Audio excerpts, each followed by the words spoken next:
Hi friends, எப்படி இருக்கிறீங்க? எல்லாரும் சுகமாக இருக்கிறீங்களா? நாங்கள் நல்ல சுகமாக இருக்கிறோம். இன்றைக்கி இந்த வீடியோவில் நாங்கள் உங்களுக்கு செஞ்சு காட்ட போகிறது முருங்கக்காய் பிரியாணி. நார்மலாக பார்த்தீங்கன்னா ஊரில் எல்லாம் வந்து நாங்கள் முருங்கைக்காய் முருங்கைக்காய் கூட்டு, முருங்கைக்காய் சாம்பார், முருங்கைக்காய் பொரியல், இப்படி முருங்கைக்காய் இப்படி தான் சமைச்சு பழகி இருக்கிறோம். ஆனால் முருங்கைக்காய் பிரியாணின்றது வெரி ரேர். எப்போவுமே வந்து பார்த்தீங்கன்னா எல்லாருடைய வீட்லேயுமே வந்து இந்த முருங்கை மரம் இருக்கும். இந்த முருங்கையால் நிறைய பெனிஃபிட்ஸும் இருக்கு. Rich in iron. அது சின்ன பிள்ளைகளுக்கெல்லாம் வந்து மிக மிக ஒரு தேவையான ஒரு சத்து இது. நார்மலாக வந்து நாங்கள் முருங்கைக்காயில் சமைச்சிட்டு கொடுத்தோம்னா சின்ன பிள்ளைகள் வந்து சாப்பிட்டு கொள்ள மாட்டாங்க. ஆனால் இந்த மாதிரி ஒரு பிரியாணி என்று சொல்லி செஞ்சு கொடுத்தோம்னா அவங்களுக்கு அந்த சத்தும் செய்யலாம், அவங்க வந்து விரும்பி சாப்பிடக்கூடிய மாதிரியும் இருக்கும். அதனால இந்த இந்த இந்த பிரியாணி டைப் வந்து வெரி வெரி ரேர். நிறைய பேருக்கு இந்த ரெசிபி வந்து தெரியாது. அதனால இந்த முருங்கைக்காய் பிரியாணி எப்படி செய்யறது என்றதை ஸ்டெப் பை ஸ்டெப்பாக உங்களுக்கு நாங்கள் சொல்லி தர போகிறோம். அதுக்கு முதல்ல எங்களுடைய சேனலுக்கு வந்து நீங்கள் புதியவர்களாக இருந்தால் எங்களுடைய சேனலை வந்து சப்ஸ்கிரைப் பண்ணுங்கள். எங்களுடைய வீடியோவுக்கு கீழே இருக்க சப்ஸ்கிரைப் பண்ணுற பட்டன், இந்த பட்டனை வந்து நீங்கள் ப்ரெஸ் பண்ணுற நேரத்தில் வர்ற பெல் ஐக்கான், இந்த பெல் ஐக்கானை ப்ரெஸ் பண்ணும்போது வர்ற முதலாவது ஆப்ஷன் ஆல் அண்ட் ஆப்ஷன், அந்த ஆப்ஷனை வந்து நீங்கள் செலக்ட் பண்ணும்போது நாங்கள் போடுற எல்லா வீடியோவும் உங்களுக்கு உடனடியாக வந்து சேரும். இப்போ வாங்க வீடியோக்குள்ள போகலாம். இந்த முருங்கைக்காய் பிரியாணி செய்கிறதுக்கு தேவையான பொருட்கள் என்னென்னு பார்ப்போம். இங்கே நான் பாஸ்மதி ரைஸ் எடுத்துருக்கிறேன். நார்மலாக வந்து சீரக சம்பா அரிசி எடுத்தாலும் அது டேஸ்ட்டாக இருக்கும். ஆனால் இன்றைக்கு நான் செய்ய போகிறது பாஸ்மதி ரைஸில் தான். 1 கிலோ பாஸ்மதி ரைஸ் எடுத்துருக்கிறேன். அதுக்கு 3/4 கிலோ வெங்காயம் எடுத்துருக்கிறேன். அதே நேரத்தில் ஒரு 3/4 கிலோ தக்காளி பழம் எடுத்துருக்கிறேன். இது 3 மெயினான இன்க்ரீடியன்ட்ஸ். அதோட கூட இங்கே நமக்கு கொஞ்சம் இன்க்ரீடியன்ட்ஸ் தேவை.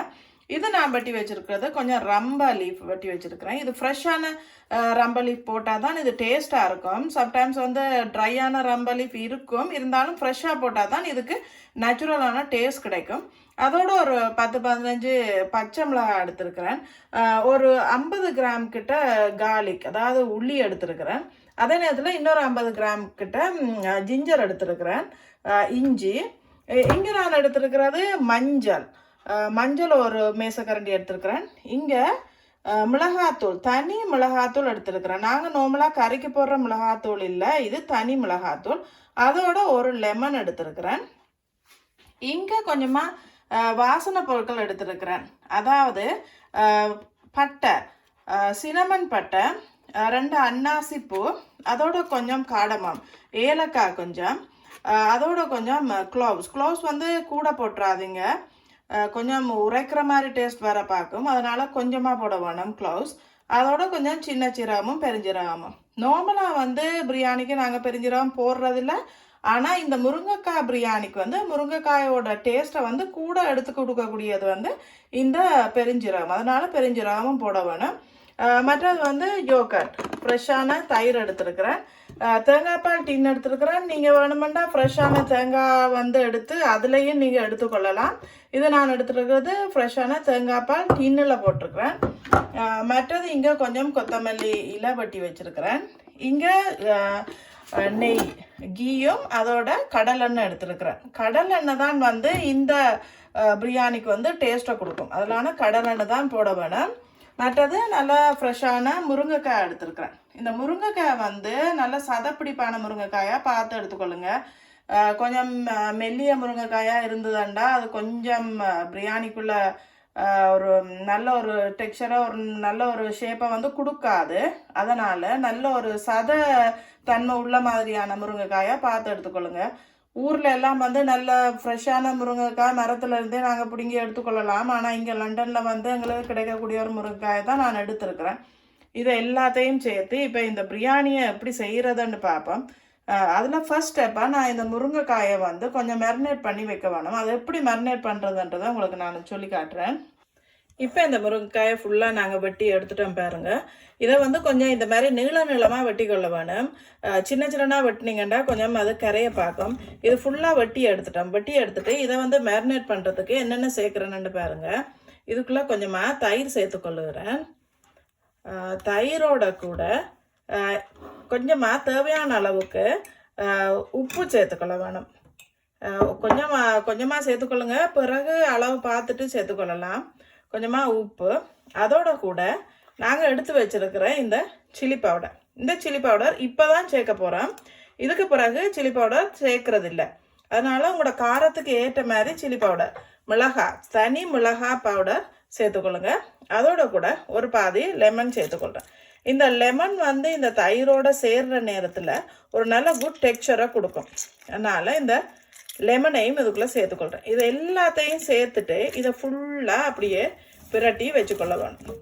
இது அப்படியே இந்த லெமன், இந்த தயிர், இந்த உப்பு, இந்த மிளகாத்தூள் எல்லாம் வந்து இந்த முருங்கைக்காயில் நல்லா ஊற வேணும். இதை வந்து ஒரு 30 to 45 மினிட்ஸுக்கு வந்து இந்த மாதிரி மேரினேட் பண்ணி வச்சுக்கொள்ள வேணும்.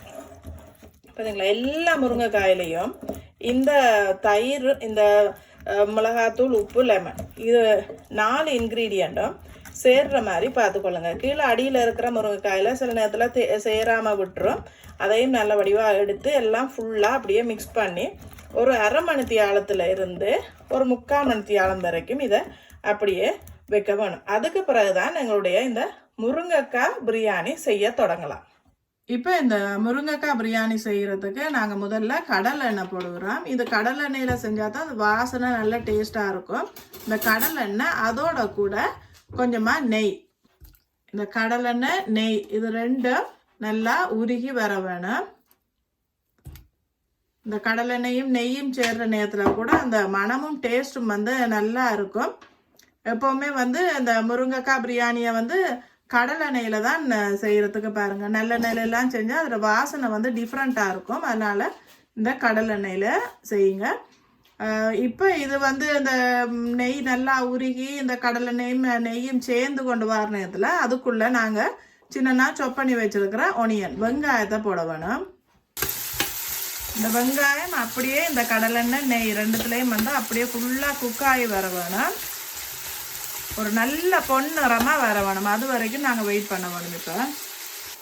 இப்போ இந்த வெங்காயம் கொஞ்சம் பொரிஞ்சு கொண்டு வர நேரத்தில் இதுக்குள்ளே நாங்கள் பட்டை போடுறோம் பாருங்க. பட்டை வந்து கொஞ்சம் கூட போட்டுக்கொள்ளுங்க, அப்போ தான் அந்த டேஸ்ட் வந்து கொஞ்சம் கூட இருக்கும். சினமன் பட்டை, அதோட கூட ஒரு 4-5 பே லீஃப், 2 அன்னாசி ஸ்டா அனிஸ்ன்னு சொல்லுவோம், அதோட ஒரு ட்ரை லெமன், கொஞ்சமாக காடமம், ஏலக்காய், க்ளோவ்ஸ். இந்த க்ளோவ்ஸ் வந்து கூட போடக்கூடாது, ஒரு 4-5 போட வேணும். அதோட பெருஞ்சீரகம் கொஞ்சம் சின்ன ஜீரகம். இவ்வளவுதான் இதுக்கு நாங்கள் போட்டிருக்கிற ஸ்பைசி திங்ஸ். இது எல்லாத்தையும் போட்டு நல்லா ஒரு தடவை மிக்ஸ் பண்ணி விட வேணும். இந்த வெங்காயம் நல்லா ப்ரௌன் கலராக வர்ற வரைக்கும் வெயிட் பண்ண வேணும். இப்போ இந்த வெங்காயம் கொஞ்சம் வதங்கி கொண்டு வர்ற நேரத்தில் நாங்கள் கொஞ்சம் இன்க்ரீடியன்ஸ் சேர்க்க போகிறோம். அதாவது நான் சின்னதாக கட் பண்ணி வச்சுருக்கிற ரம்பையில் ஃப்ரெஷ்ஷான ரம்பையில் தான் போடுங்க, ட்ரையான ரம்பையில் போடாதீங்க. அந்த ரம்பையில் அதுக்கு பிறகு க்ரீன் சில்லி, பச்சை மிளகாய் காரத்துக்கு ஏற்ற மாதிரி போட்டுக்கொள்ளுங்க. அதோட கூட ஜிஞ்சர் கார்லிக் பேஸ்ட் விழுதான் நான் அரைச்சி வச்சுருக்கிறேன். இந்த ஜிஞ்சர் கார்லிக் பேஸ்ட் இது எல்லாத்தையும் போட்டு இந்த வெங்காயத்தோட சேர்த்து மிக்ஸ் பண்ண வேணும். இந்த ரம்பையில் வந்து எண்ணெயில் வந்து அப்படியே ட்ரை ஆகிற, அதாவது ஃப்ரை பண்ணுற நேரத்தில் ஒரு நல்ல ஒரு குட் ஸ்மெல் ஒன்றை கொடுக்கும். அதனால தான் இந்த ஃப்ரெஷ்ஷான ரம்பையில் போடுறது. சரிங்களா, அது ஃபுல்லாக அந்த ரம்பையில் அந்த வெங்காயத்தோடு சேர்ந்து ஃப்ரை ஆகுது பாருங்க.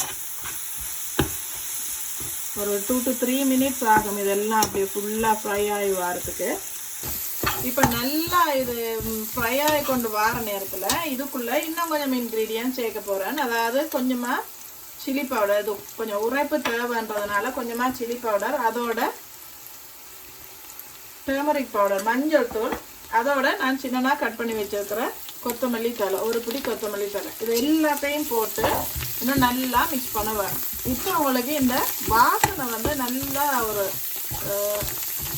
சூப்பராக உங்களுக்கு வரும். இப்போ இந்த வாசனை, இந்த கொத்தமல்லி தழை, இந்த ரம்பை, வெங்காயம், ஜிஞ்சர் கார்லிக் எல்லாம் சேர்ற நேரத்தில் இந்த வாசனை வந்து நல்லா வரும்.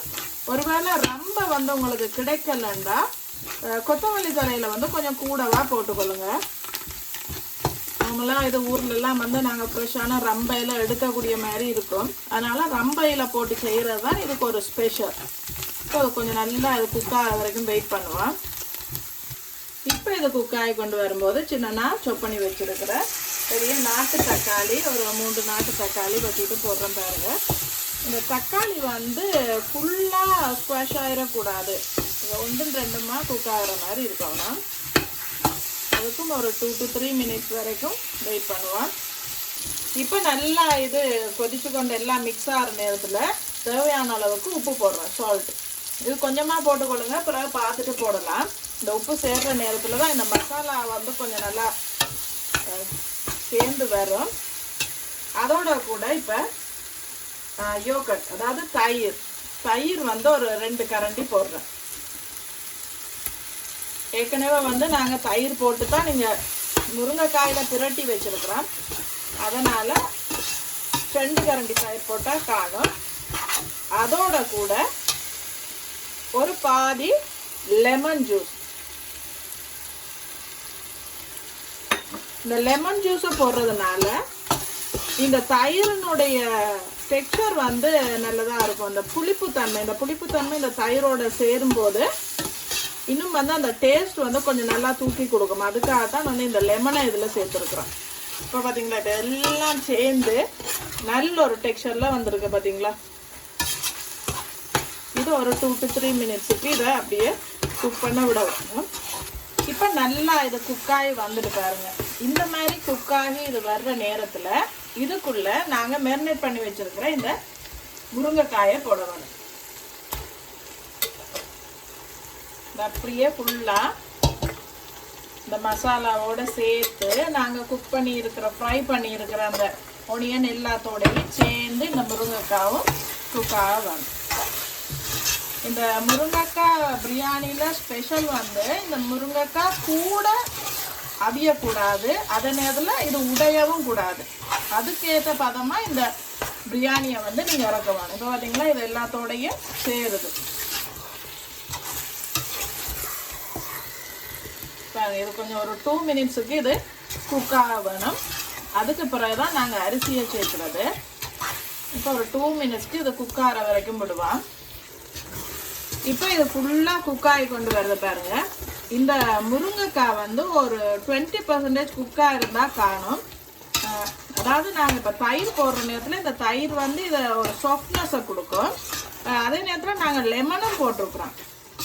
இந்த லெமன் வந்து அந்த சாஃப்ட்னஸை கொஞ்சம் ஹார்டாக்கி கொடுக்கும். இந்த அளவுக்கு ஒரு லைட்டாக நிறம் மாறி கொண்டு வர வேணும். அந்த நேரத்தில் ஆக குக் பண்ண விடக்கூடாது. இந்த மாதிரி ஒரு ஸ்டேஜ் வர்ற நேரத்தில் இதுக்குள்ள நாங்கள் கோகோனட் விடுகிறோம். கோகோனட் தேங்காய் பால். நான் வந்து இந்த கோகோனட்டின் தான் விடுகிறேன். நீங்கள் ஃப்ரெஷ்ஷாக தேங்காய் அரைச்சிட்டு விட்டால் கூட அது ஓகே தான். தேங்காய் வந்து ஊரில் எல்லாம் எடுக்கிற மாதிரி விட்டாலும் ஓகே. இதில் மேக்ஸிமம் வந்து ஒரு 2 கப்பு கிட்ட வரும். இந்த கோகோனட் மில்க் வந்து 2 கப்பு கிட்ட வரும். நாங்கள் எடுத்துருக்கிற அரிசி வந்து நாங்கள் எடுத்துருக்கிற கப்பால் 7 கப் வருது. அப்போ இந்த கோகோனட் டின்னில் வந்து 2 கப். அதே நேரத்தில் நாங்கள் தண்ணி எடுத்துருக்கிறோம் 8 கப். அதாவது பால், கோகோனட் டின்னும் தண்ணியும் சேர்த்து 10 கப் இருக்கணும். நாங்கள் எடுத்த அரிசி வந்து 7 கப். 7 கப் அரிசிக்கு 10 கப் தண்ணி, அதுதான் கணக்கு. அந்த கணக்கை வச்சுக்கொள்ளுங்க. இப்போ நான் அந்த தண்ணியையும் இதுக்குள்ள ஊத்துறேன்.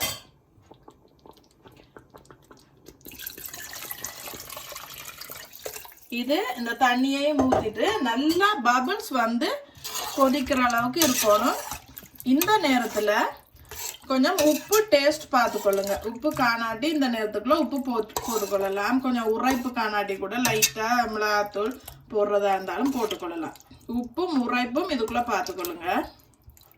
இது கொஞ்சம் பபிள்ஸ் வந்து கொதிக்கிற அளவுக்கு விடுவான். இப்போ நல்லா இந்த மாதிரி சலசலண்டு கொதிக்கிற நேரத்தில் நாங்கள் கழுவி ஊற வச்சு வச்சிருக்கிற அரிசியை அதுக்குள்ளே போடுறோம். அப்படியே இந்த பிரியாணியை நீங்கள் எப்போ செய்ய தொடங்குறீங்களோ அப்போவே இந்த அரிசியை வந்து ஊற போட்டுருங்க. இந்த அரிசி உடையாமல் தனித்தனியாக அப்படியே வரணும். முழு அரிசியையும் இதுக்குள்ளே அப்படியே போட்டு விடுங்க.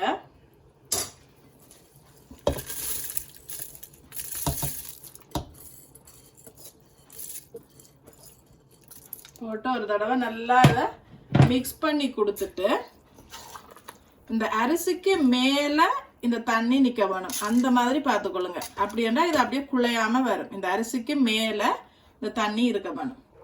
இப்போ நாங்கள் இப்போ அரிசியை போட்டுட்டோம் பார்த்தீங்களா. போட்டுட்டு அப்படி நல்லா எல்லாத்தையும் மிக்ஸ் பண்ணிட்டு அப்படியே விடுகிற நேரத்தில் இந்த அரிசி வந்து இந்த சோஸில் அப்படியே குக் ஆகி இந்த அரிசி இந்த தண்ணி இந்த சோஸோட மட்டத்துக்கு இந்த அரிசி வரும். அந்த நேரத்தில் நாங்கள் இதுக்கு தம் போட வேணும். இது குக் ஆகிற வரைக்கும் கொஞ்சம் வெயிட் பண்ணுவோம். இப்போ பாருங்க, இந்த அரிசி வந்து குக் ஆகி இந்த சோஸோட மட்டத்துக்கு அப்படியே வந்திருக்கு பார்த்தீங்களா. இந்த நேரத்தில் இப்படியே கொஞ்சம் இந்த சைடால் இப்படி கொஞ்சம் இப்படி எடுத்து விடுங்க. அப்போ இந்த சோஸ் வந்து அடியில் போகும். கொஞ்சம் அடி பிடிக்காத மாதிரி இருக்கும். இந்த நேரத்தில் நீங்கள் உப்பை பார்த்துக்கொள்ளுங்க, டேஸ்ட்டை பார்த்துக்கொள்ளுங்க எப்படி இருக்குன்னு. இந்த டைமில் வந்து உப்பு போட்டுக்கொள்ளலாம்.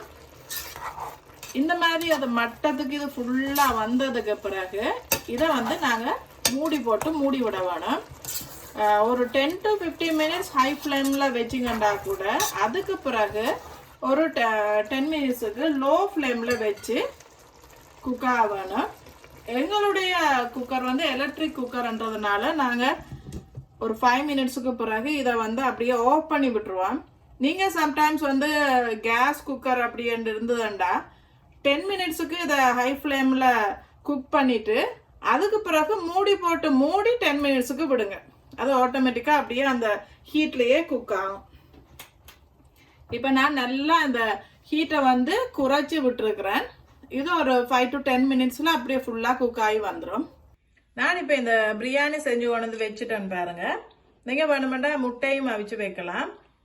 இங்கே பாருங்க, ஒவ்வொரு அரிசியும் வந்து ஒன்றோட ஒன்று ஒட்டாத மாதிரி வந்திருக்கு. அதே நேரத்தில் இந்த முருங்கைக்காயை பாருங்க. இந்த முருங்கைக்காய் வந்து கொஞ்சம் கூட அந்த குழஞ்சு போகலை, கணக்காக அவிஞ்சிருக்கு பாருங்க. இதுதான் இந்த முருங்கைக்காய் பிரியாணியில் வந்து ஸ்பெஷல். இந்த முருங்கைக்காய் நல்லா கரைஞ்சி அவிஞ்சிடக்கூடாது.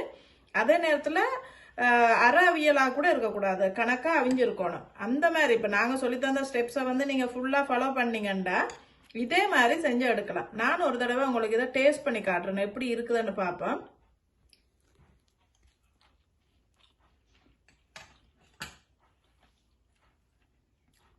வெரி நைஸ், நல்ல டேஸ்டாக இருக்குது.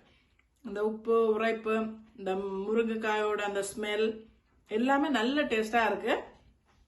நீங்களும் ஒரு தடவை ட்ரை பண்ணி பாருங்கள். உங்களுக்கு இந்த வீடியோ பிடிச்சிருக்குமென்னு நம்புகிறோம். பிடிச்சிருந்தா எங்களை சப்ஸ்கிரைப் பண்ணுங்கள். மீண்டும் இன்னொரு வீடியோவில் உங்களை திரும்பவும் சந்திக்கலாம். அன்டில் தான், குட் பை.